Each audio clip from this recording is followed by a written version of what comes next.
she thought she might have shin splints. If you have suffered from this before, this is great for you to watch. Or if you're getting into running or increasing your running or time on your feet, really important for you to watch, okay? So what are shin splints? Okay, usually you have pain along the shin, and it's called posterior or anterior tibial stress syndrome, okay? So they're either just talking about the muscles posterior or anterior to the shin, and it's obviously overstressed. It causes inflammation, pulling on that bone, and the periosteum, this tissue around the bone, gets quite inflamed and very, very sore. Usually something that can present similar along the same structure is compartment syndrome. Now, that will usually affect the nerves, and you might feel numbness or tingling along that area. The test for that is super painful, so let's have a look. Maybe you might have shin splints instead, and hopefully they're not chronic yet, so you can get rid of them and you can keep training. Okay, that's what I want for you, is just to continue to keep training. Okay, so you want to have a look. Where is the pain? You want to palpate along the bone. Okay, is it along the entirety of the bone? Now, if it is, more of a sign that it is shin splints. If it's just at a particular point, you might actually have a stress fracture. So that's why it's good to get an ultrasound and an x-ray from your doctor if you just have point tenderness around one place. Also, it might be beneficial if you think you have shin splints as well. Okay, so have a palpate down the tibia, okay, see where the pain is, see if it's along the length of the bone. Now, when do you get pain? Is it during exercise? How far in? Is it after exercise? Is it all the time now? So the type of pain and the time of the pain, okay? History of the pain, how many days, weeks, months, okay? We don't want it to be chronic because it's going to take a long time to get over. If it's only in the early stages, you can fix it with some of the things I'm going to give you, okay? So hopefully not long history. Exacerbating, relieving factors, think about what relieves it. What exacerbated? Are you wearing heels the day before?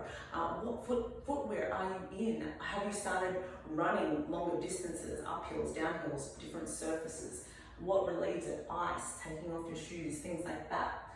Past injuries, this particular client or patient has rolled their ankles. That's a really big key. Please let them know if you've had sprains, breaks, anything like that, because that's going to really play havoc with a lot of the tendons and the attachments and the joints. So, and then foot type, okay? And if you have a family history as well, that's very important of any rheumatoid arthritis, any arthritises, that's really important too.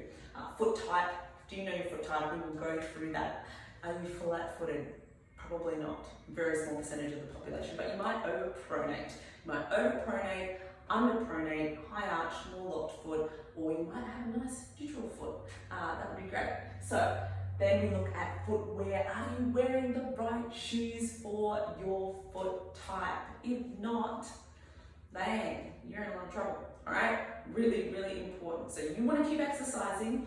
You know, everyone wants weight loss. If you can't exercise, you're going to be starving just to try and keep that weight off. So let's keep active, but do it in a smart way. Understand your body first. All right, we're going to go through different tests, range of motion tests, quality of motion. You see there's 33 joints, 26 bones in the feet, okay? Have a think about that. That's why people become specialists in this area, because there's so much going on, okay? So we're gonna look at the quality and range of motion of the ankle joint, the subtalar joint, the mid-tarsals, and oh, my best friend here, the big toe. That ain't working. Oh man, there's so much this big toe does for us. Send it some love. All right, so we're gonna go through all of that, and then we're gonna have a really awesome picture of what's going on with the foot, and then a plan to go forward, okay, which is here, the treatment. So we'll go do the tests.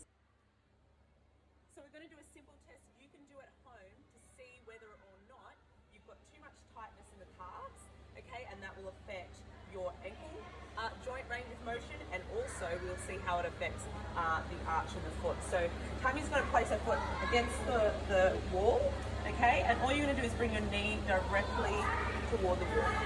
Good, so from here we can see two things. The heel is lifting, so we've got tightness through the calf, and coming back. So again, go to where you can, try and keep your heel on the ground. But the good thing about Tammy is that she's keeping the arch in her foot. So a lot of people, what they'll do is they'll either fall in the arch of the foot just to get the knee to the wall, which you didn't, but you do have quite tight calves. So if you can bring it out further, get the knee to the wall, then you'll know how much flexibility. So yeah, not much, we're gonna have to bring it closer. Okay, so that's one test you can do. So if your calves are tight or your ankle joint is locked, these two exercises we're gonna do are gonna unlock that ankle joint and help to release that calf so that you can walk normal. All right? Guys, we're gonna mobilize inside this joint here, okay? So just where the shin ends and the talus is, you wanna put the band basically in there. So, yeah. Good, and you're gonna take a step forward. Good, so it's right in there, and then you're just gonna come up onto the toe and back down. So we're just kind of opening up in that joint there. And then we're gonna come into a lunge position, and we want this knee to come over. So really in that joint, you're gonna try and keep the heels on the ground. Good. And then just stay with it. So once you put the other knee down, and now just stay here. Push back and forth with that knee. So try and keep that heel on the ground.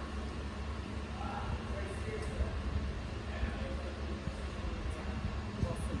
Alright, take it. So you do the opposite side, but first we'll do our calf rolling. So you'll have all your calves out. Takes a bit of strength with your upper body.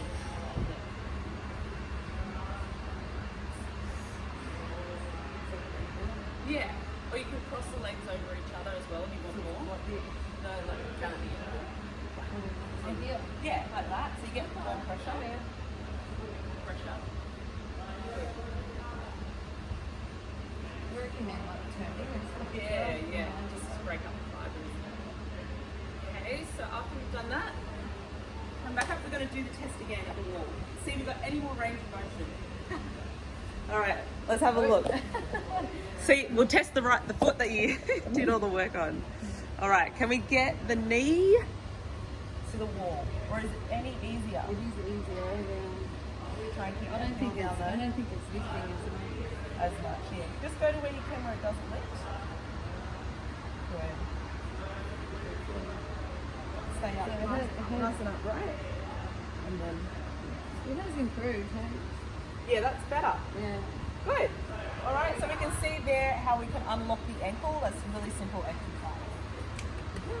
So, we just went through ankle joint mobilization and also taking a lot of that rigidity out of the calf using the foam roller. So that'll help with the flexibility.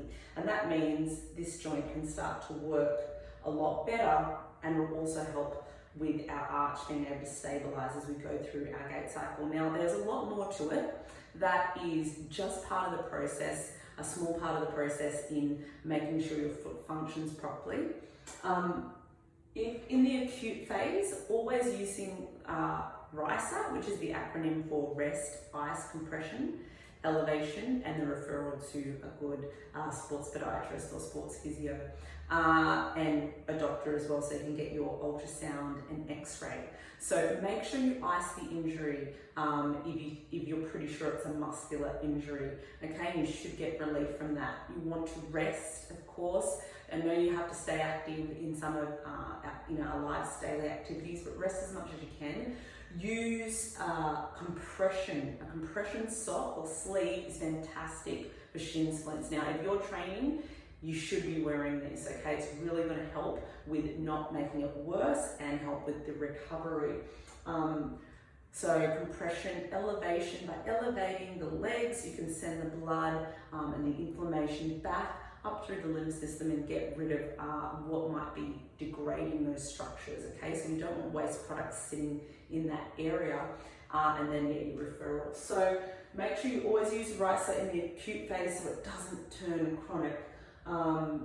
decreasing those micro traumas with a good pair of footwear. So for this client, I would probably, they do have a little bit more weight, and so their structures are being overloaded. They're a 4-foot striker, they're in heels all day, they've got tight calves, so we're releasing the calves, but maybe we put them in a rocker sole shoe, something like a Hoka, that can start to absorb that impact. Now, I do want people not wearing shoes and working the function and the structures of the feet, but if we have got an issue or pain, we want to take the load off that area and we want to let it recover as much as possible. So a good pair of shoes can help do that. So if she's landing on the balls of the foot all the time, using a rocker sole can help her roll over that aspect and just create more of distribution of load throughout that area, so she's not just hitting